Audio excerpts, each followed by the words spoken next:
Good morning. My name is Will Schweitzer. I'm the Director of Product and Custom Publishing for AAAS and the Science family of journals. We publish Science, Science Advances, a large-scale, all open-access journal, and 4 additional specialty subscription titles. And it's important to know that I'm on the business side of the house. I have editorial colleagues here, and they may have completely different opinions about what I'm about to say. So I either hope they share those opinions during Q&A, or they're nice to me when I get back to DC next week. And it's important to note all of us on the panel are answering from a same set of 6 questions. So I'll answer some of the questions Paul did, and you'll kind of get a different perspective. But what I'm talking about today is funders as publishers and what that means for me, trying to understand our existing publishing business and how it may change. And then kind of broader, how I see open access affecting our subscription business kind of in the near term, the next 2 to 3 years. And when Wellcome Open Research launched, I spent a lot of time scratching my head. I was trying to figure out what exactly it was. Was it more like a preprint server? Was it a data repository? Was it just another journal? And we figured it out. It constitutes formal publication, and it led us to begin to think about whether or not it was complementary or competitive. And it'll be great to hear from Sabina kind of in her talk later today. And what we heard, particularly in Europe and in the context of the open access discussions there, was that these new publication platforms could be better, faster, and cheaper. And as a traditional publisher, my reaction was, you can't do those 3 things at once, essentially, unless we're suckers, unless there's radical misalignments in our market. And I think that led me to question that what are kind of the short-term and long-term motivations for funders becoming publishers for this role shift? And what does that mean for the things that publishers have traditionally done? Does it duplicate kind of cost and effort within the system? And in a long-term way, will that effort, will that spend detract from something that's very dear to my organization, which is basic research funding? But I will say that funders as publishers gives us one more reason to innovate. And, you know, if you're a publisher at SSP, you've no doubt heard from 12 dozen vendors about new technologies or ways that we can automate our traditional processes, or ways that we can do things better or faster or provide more context or serve our authors and readers better. And I think these new platforms are giving us one more reason to think about things that are critical to authors, like publication speed, or how we can support data, or better present tables and figures, or address replicability challenges. It's the risk I get for putting animations in slides, is that I forget to click to show the animation. So the next question I wanted to answer were, what do researchers want? And this data is a preview of a survey AAAS and the Bill and Melinda Gates Foundation conducted last year. We invited 35,000 individuals to take the survey. We had a 1.6% response rate that was skewed towards North America. About 64% of respondents were from North America, 20% were from Europe, 9% were from Asia, 7% were from the rest of the world. And I think it says almost what every survey on what researchers or authors want, which is that they want to publish in a high-quality journal that is read by their peers. They want the journal to have a solid review process and short publication times. I think that we all know that to be true. And the other thing that we heard is, publishers, please make it easy for us to comply with open access requirements and their mandates. Essentially a report of our activities, our pilot program with Gates, including all the rest of the survey and the results, will be out before the end of this year. So what are the perceived benefits of open access? And this almost goes without saying, but our perspective is simple, that scientists and the public alike should have access to scientific finding. And it's long been our practice to make our research content free to read 12 months following publication. And we also allow authors to immediately deposit their accepted manuscript in their institutional repository or put it on their homepage. And we have a 6-month embargo for those accepted manuscripts going in wider subject repositories or appearing in PubMed. And for us, we view OA as being good business, and we're now finding that an increasing percentage of our market, let's call it roughly a quarter, and particularly in Europe, expects OA. And we're finding that more authors who entrust their work to our pages have a preference for OA, and then being business-minded and wearing the business hat, OA can be viewed as a revenue diversification strategy and as a way to improve and innovate. And those are all very good things, but just because there are good outcomes doesn't mean open access is easy. And my organization feels very strongly about this too, is that OA must benefit the science community, and it shouldn't come at the cost of research funding, or in my opinion, kind of reducing access to critical knowledge, particularly in the humanities and social sciences. And collectively, today, our open access dialogue seems much more informed and respectful than the conversation has been in the past, but it hasn't been productive. And we certainly need to hear more from authors and researchers, and that's why I'm really excited Marianne is on the panel today. I've been talking about OA for a while, and I think it's the first time I've been on a panel with an actual researcher. But I'd like to rant for just one moment, and it is that quality comes at a cost, and that cost is often much more than a $2,000 APC. And that when it is done right, things like prior to publication or traditional peer review can be invaluable, and that rigorous scholarship requires significant resource investments, iterative improvement, and applying rigorous standards. And a good professional editor can dramatically improve the accuracy, clarity, and readability and precision with which science is reported, and can reinforce processes that ensure ethical standards and that can improve replicability.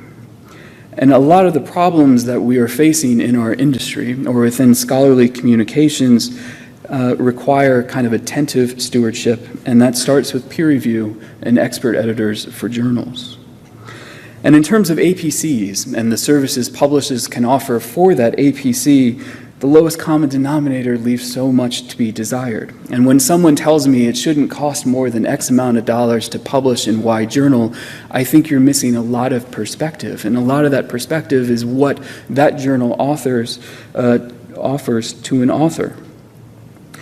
And from my perspective, and from being a nonprofit society publisher, there are valuable services that we provide that cost an awful lot to do. And I worry that if we have APC caps, if we have constraints on funding, if we kind of peg our anticipated spend to $2,000 or 2,000 euros, that we're going to lose things that are important to the scientific community and to the principal investigators who are our authors, who are our members, that we're all here to serve and support. And last, we absolutely haven't solved for non-APC supported publication types. We haven't solved for review journals, and they're developing solutions for things like monographs, but for science, our flagship publication, a good portion of what we publish are news and insights and perspectives, or they're careers resources. Those are valuable content sources that provide a service to the community that can't be APC supported. And if we want that content to be open, if we are saying it is important to all of us, we have to find some mechanism to support it. So what are the cost implications? And I'm going to offer a fun challenge to any publisher in the room, which is to go back to your office and try to identify all of your first or corresponding authors with a European institution. And you could start with something relatively small like Max Planck, or you could be a masochist and try to identify the first authors from any JISC institution. And by the time you've done that, you've probably pulled data from 4 different systems, all that have different data structures and terminologies, and you probably have no overarching layer where you can summarize all of that up to go from your submission system to an offsetting agreement that's likely in your institutional licensing system with SPEND, and fixing that in a way that can be automated and scalable, particularly if we see kind of the expansion of the author to reader agreements called for within Horizon 2020, is going to be a challenge, and it's going to take us years. And things like that, and particularly we've been watching the Horizon 2020 deals and the transition terms that are negotiated in the short term very carefully, is creating some governance challenges.